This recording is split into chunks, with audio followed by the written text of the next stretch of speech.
I drew a phoenix. You know how it never dies. Always the ashes come back. I wrote on the back of it that I was a fighter and stuff, and I never gave up. And I showed my grandma Tina, and she was like, "Did you draw this?" And I said yes, and she said, "When?" I drew it 2 years ago. And she said, "That's so strange, because you came back from the dead too."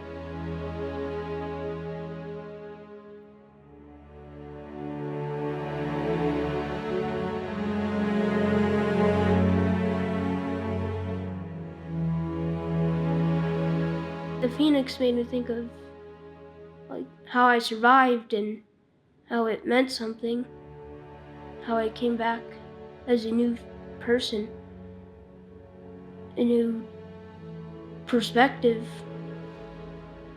and a new mind too.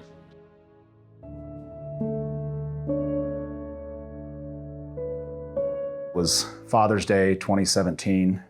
I recall Justin saying, "Man, he came back from vacation with my parents and just didn't look like himself, and he was swollen and didn't look right." Not very commonly, facial swelling can happen when you have a blockage in your veins and arteries in your chest that don't allow your face and neck to drain properly. They were running a bunch of tests on him because he had all these weird symptoms and they couldn't really figure it out. And he had a long cough, and so they said, "Well, why don't we just take an x-ray to make sure it's not pneumonia?" And when they did that, they found a huge mass on his chest. I remember pulling into the garage and the doctor called again and he said, "Change of plans." And I was just sitting in the car and he said, "There is a huge tumor in his chest." And I mean, none of us were expecting that. You never, ever wish that upon anybody. They came in and they said, "We need to take you by ambulance in like 30 minutes to Children's Hospital on Colfax because this is really serious. We don't have the stuff here to do any more testing." So, obviously we were crying, we were hugging. I was trying to tell him that, we're at the right place. We're going to find out what it is. We're going to try to take care of it. I remember hanging up and calling Justin and just saying, "Oh my gosh." I mean, he was there alone with Ocean and, expecting to go in for a repeat urine test and blood. And here we are saying, this is probably not good. It was really scary. Ocean was still crying and wanted to know more information that I couldn't give him and the doctors couldn't give him yet.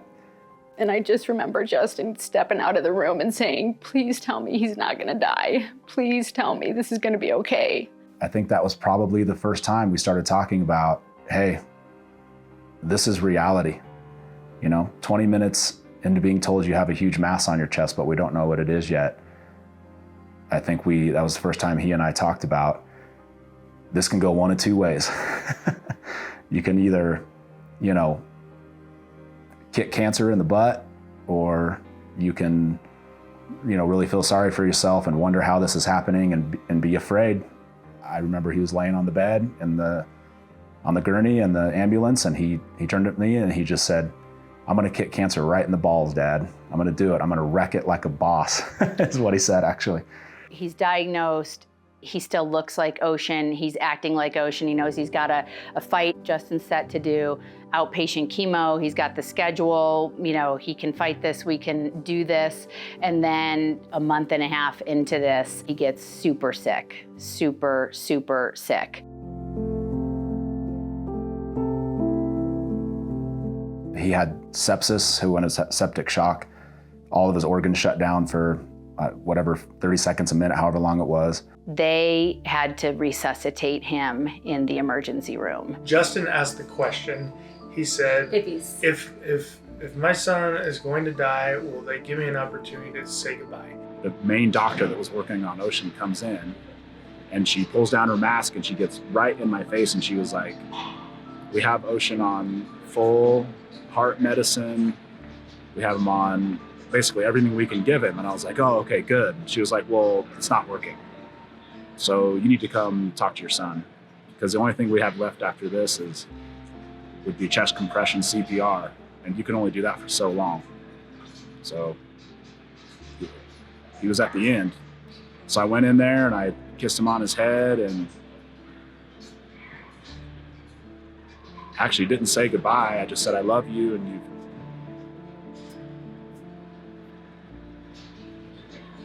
you've never disappointed me a day in your life, and you've only brought me joy. So I just love you so much. Keep fighting.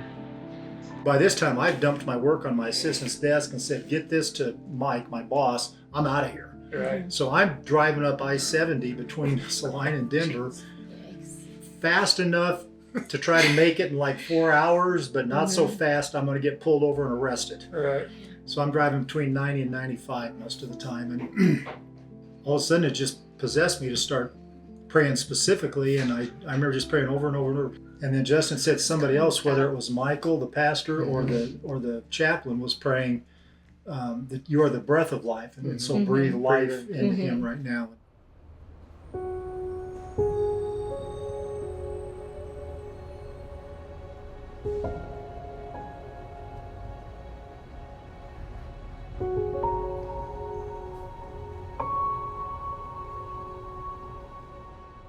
We didn't know what was going on, and that's when he ended up in the ICU for 2 months. And most of that time, he was in a coma. That was really hard. He's just laying there motionless.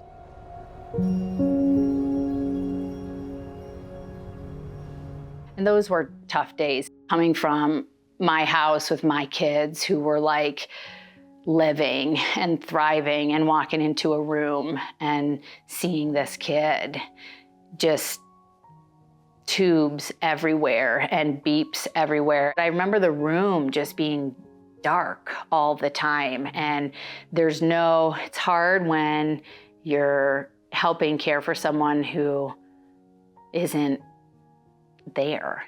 All the ailments that he's had, HLH, pulmonary hemorrhaging, endocarditis, cerebral infarcts. He's had 2 abscesses in his body, one in his back, one in his arm. He got blood clots behind his eyes, so he was like temporarily blind. He couldn't move his eyes up and down very well. So there was a period of time they were concerned about that. Yeah, kidney failure, 100+ hours on dialysis. So he was getting, I think, 150 cc's a day. I mean, that's drops. He could eat like 1 ice chip an hour is what they're giving him. They wouldn't let me have anything. No water, no nothing, no food. Like, nothing. This is making me just thirsty thinking about it.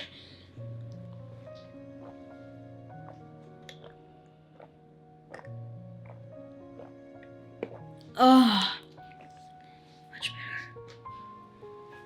Every single person, whether it was the cleaning lady or whether it was like the resident doctor, everybody that came into his room, he would look over at him with this mask on his face and all these tubes hooked up to him, and he would raise his hand up and put it up to his mouth like this because he wanted water. So he would lay in bed and there was a clock on the wall and he would just stare at it. And literally the second that it would click and hit the time, he would raise up his hand and point. It was torture. Try now. I'll hold it for you though. You just want to drink out of the cup? Got it.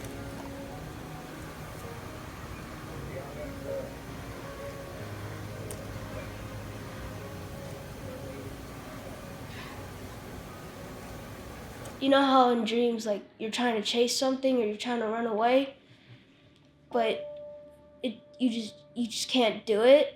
That's how it felt, which is really hard. It's making me tear up, I'm sorry.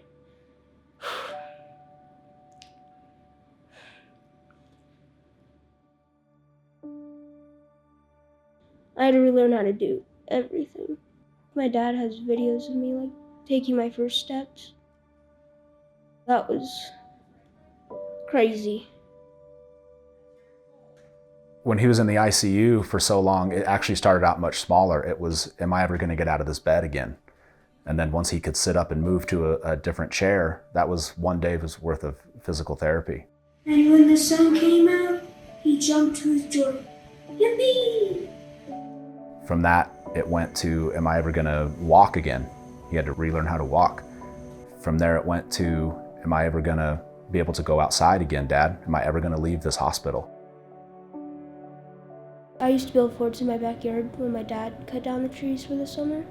And I used to build these huge, gigantic forts, and I would like have trash bags to like collect the water and stuff. I had a old plastic Pepsi so I could use the urinal. And I would just be out there for like 4 hours just trying to fix up. Like when it rained, like I would grab more leaves and stuff and just pile it on and try and survive, which was really cool to me. And then that's kind of why I want to be like, kind of like a Survivor Man, but like not on a TV show. I reminded him all the time, remember 2 weeks ago when you didn't even know if you're ever going to take a shower again? And you did it. And you cried and you were happy and it was a positive moment. So you got to set your mind to that. You got to set your goals to that. You got to stay positive on it. You got to wonder if you're ever going to be able to do some of these things in your life. And then you got to go out and you got to achieve it and you got to do it. And that's what Ocean showed me. Every few days he would do something that he didn't ever think he was going to be able to do again or questioned. Now I can do whatever I want when I'm feeling well. In the hospital, I could take 6 steps and I would go to sleep the rest of the day. And I would turn like a robot, like one joint at a time, one muscle at a time. Getting toward the end of his stay at Children's, there was a night that Justin needed help, and so I was gonna go down and spend the night with Ocean, and I called him or texted him on the way and said, hey, coming down, what do you want for dinner? And he goes, crab legs. And this is like literally probably a week after he had been in a coma. And I'm like, crab legs, crab legs. I get upstairs into Ocean's room and he's just so happy. We're sitting on his hospital bed and he didn't have the strength to crack the legs. He wanted to, but he's like a week out from having been asleep forever. And he can't crack the crab legs. So he's sitting there trying to teach me how to crack the crab leg. I have no idea how to do it. There is stuff flying all over the room. There's butter, there's crab on the walls, in the bed. It was the best hour ever.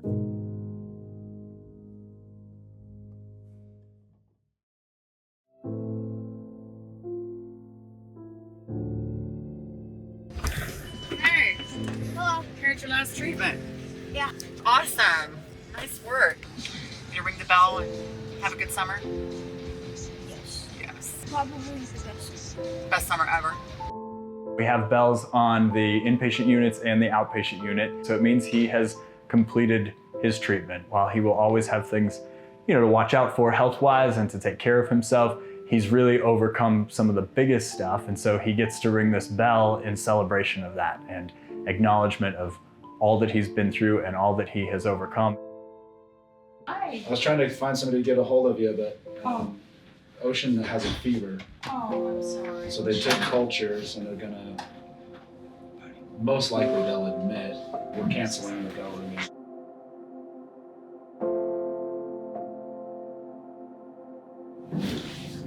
So we're gonna have to Yeah, we just do tried. IV antibiotics. Okay. You got it. I know it's not what you wanted. But we're here, it's better than coming in with sepsis. Yeah. Yeah. Well, we'll say goodbye for now. All right, thanks for stopping in. Yeah, we're gonna come to the bell ringing when it happens. Yeah. We'll let you know.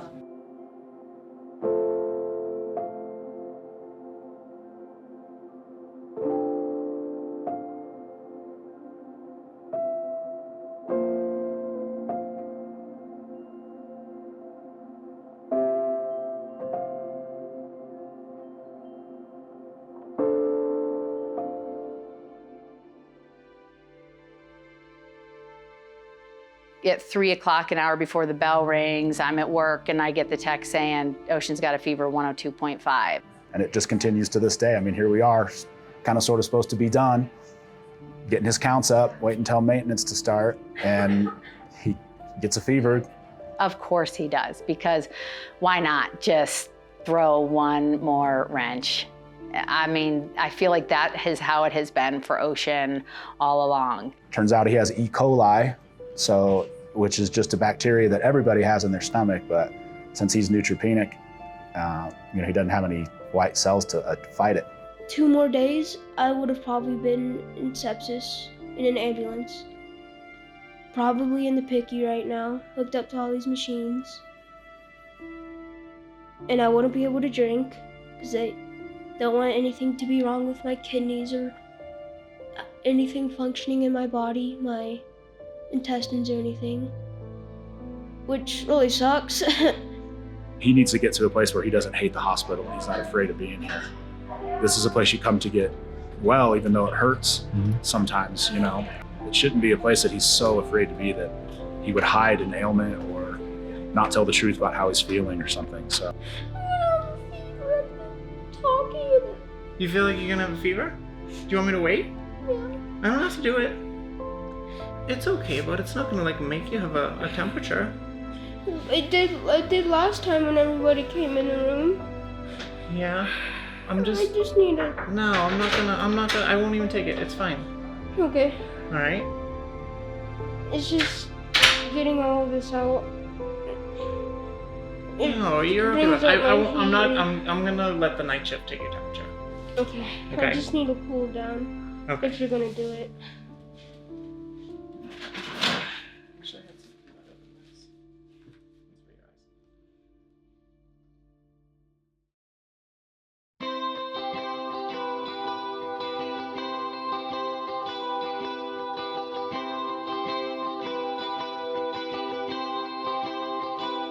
Thinking of you, it all comes in view. I believe we came from the same cloud to drive. Ring this bell to tell of a heroic deeds worthwhile.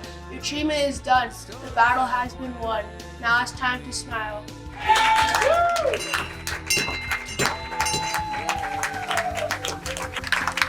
Hip hip hooray for Ocean! Hip hip! Hip hip! Hip hip!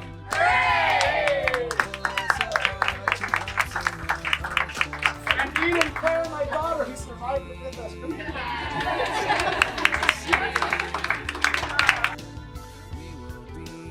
I tell him over and over. I know he gets sick of hearing it from Granddad. He's got to the point where he almost rolls his eyes at me. I say, there is no earthly, biological, medical, physical reason for you to be alive today.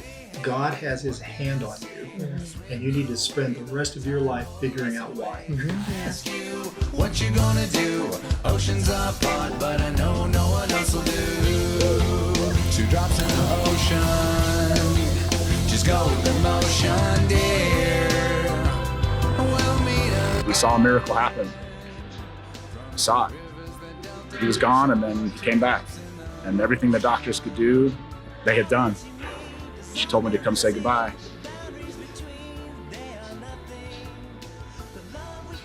And that's when God intervened and performed a miracle. There is a snow wall around your heart. Nothing left now to do but to start chipping away. God showed me that he is real and that you do need to pray, because he, I guess, brought me back to life, is what I believe. Until we see the sun, you're phenomenal. 2 drops in the ocean. Just go with the motion. Watching Ocean fight this and overcome things that no human should be able to overcome, let alone any child, has been unbelievable. The rest evaporate, but you stay in my mind. He's a neat kid, and he's gonna do huge things. I still can't deny the feeling that I felt. I can't deny that God and the people that were coming in and racing to the hospital and texting and reaching out, that all happened. That's part of it. I think that's a miracle too in itself. Beyond my son just being saved is such a deep love and compassion that we felt. What can I say? Swim your way though the tide. Now we're just getting back to normal, we like to say, and it's just easier. we don't have to worry about things as much as we used to. And we can just enjoy life. She drops in the ocean, dear.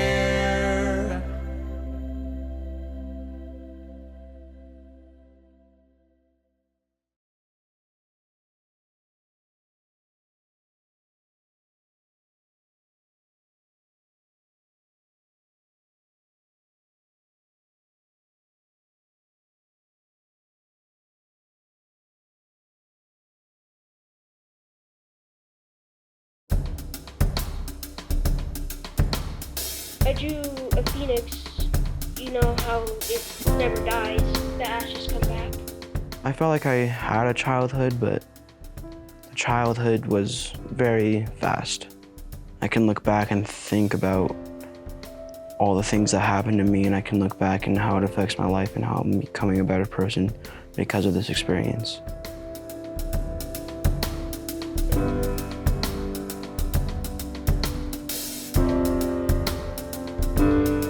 If you just stay on one path in your entire life and have no ups and downs, you're not going to learn anything. You have to have something in your life that motivates you, or you can look back on and see, oh wow, I remember I went through so-and-so.